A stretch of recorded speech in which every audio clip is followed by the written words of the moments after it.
పూర్వాసంధ్యా ప్రవర్తితే, నిద్ర లేవాల్సిన సమయం కూడా తూర్పు దిశలో తూర్పు రేఖలు తెల్లవారుతుంటేనే నిద్ర లేవాలి మనం.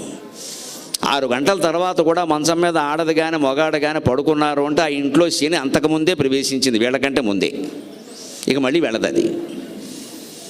పిల్లలు ఎవరన్నా పడుకుంటే వేరే విషయం అండి. 8 ఏళ్ల లోపు పిల్లలు, 80 ఏళ్ళు దాటిన వాళ్ళు పడుకోవచ్చండి. వాళ్ళకి మనం సమయాలు చెప్పొద్దండి. 8 ఏళ్ల లోపు పిల్లలు ఎంతో, 80 ఏళ్ళు దాటిన పెద్దలు కూడా అంతే. 2 బాలురు 2 వృద్ధుల కింద లెక్క. 80 ఏళ్ళు దాటే పెద్దవాళ్ళు అంటే వాళ్ళని చిన్నపిల్లలను చూసినట్టే చూడాలి. ఇంకేం మన నిబంధనలు వాళ్ళకి చెప్పద్దు. ఇంకా వాళ్ళు ఎలాగో అలా ఉంటారు, ఇంకా సర్దేసుకోవడమే. చిన్నపిల్లలు అంతే.